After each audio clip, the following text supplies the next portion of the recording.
now that we're in this position where we've cancelled our summer season, we've not yet made a determination about the fall season, we're going to give ourselves some creative license to think artistically about how would we respond to that potential of not having a house or having a traditional audience. So we're just going to say, let's go into a hypothetical place where we don't have an opera house and see what we can come up with artistically, should we need it. So do you see taking small versions of grand operas into smaller places?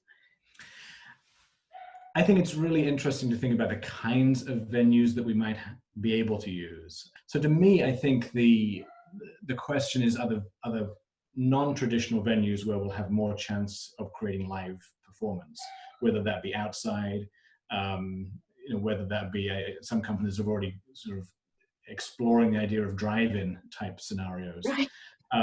But Yeah. places where audiences can socially distance in a more natural way. Because the challenge is, even if you reduce the number of seats in an opera house, you still have these narrow entry points, these doors that people have to congregate and go through. And I worry about the sort of social distancing in an opera house where you are basically putting a sign up saying, we have every number of seats you can seat someone. I mean, that's not exactly giving comfort to an audience who is already fearful. So I think, opera has always been able to fit the size of venue and the type of venue that it can. And I think we're just going to have to find the new types of venues that allow us to perform, allow us to engage with whatever government mandates exist at that time.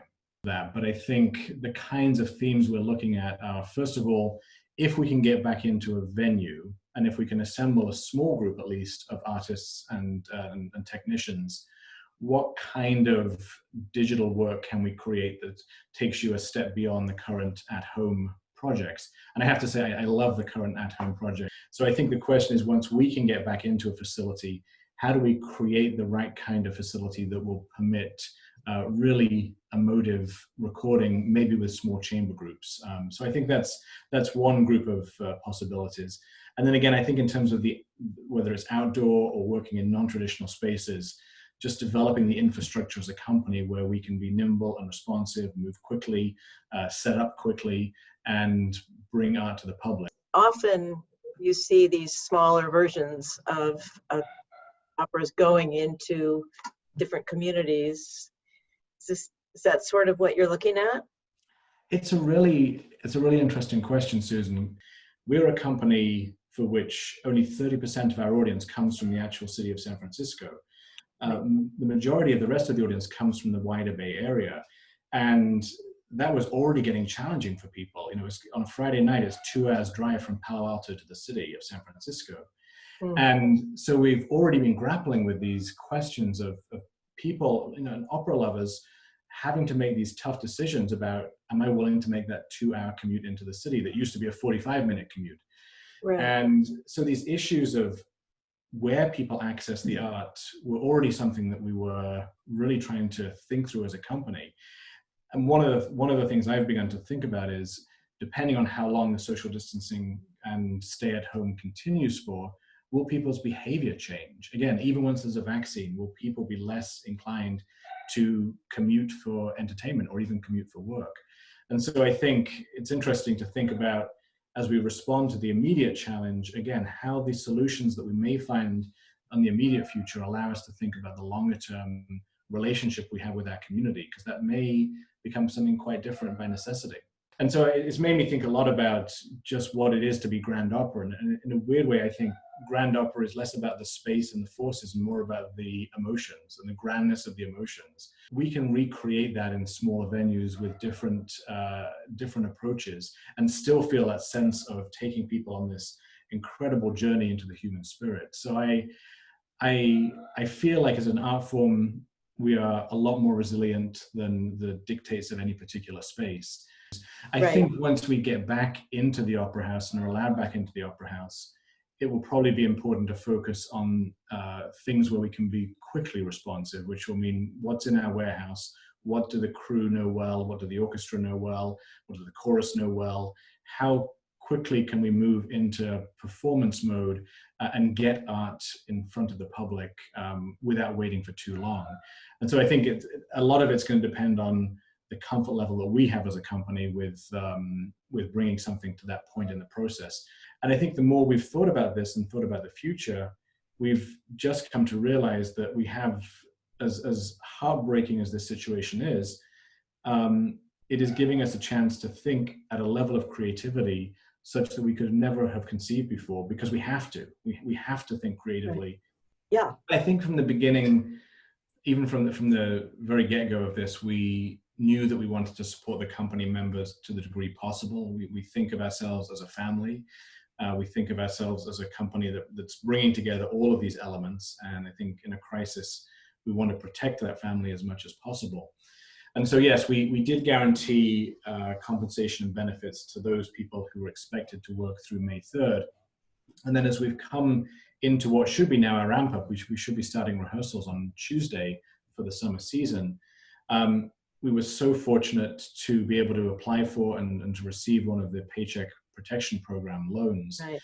And that has been a very challenging process and a stressful process. But my goodness, the relief that has brought, because it's enabled us to provide a level of support to the company at this time when so many people are expecting to be making their living with San Francisco Opera. Right. And so we're currently in the middle of those, finalizing those conversations with all 8 of our union partners as well as our staff at the moment. And then one other area I just wanted to discuss, and that is repertoire. Yes. Yes. Some of the newer operas are definitely sort of designed for a more economical context. And what are your thoughts on that?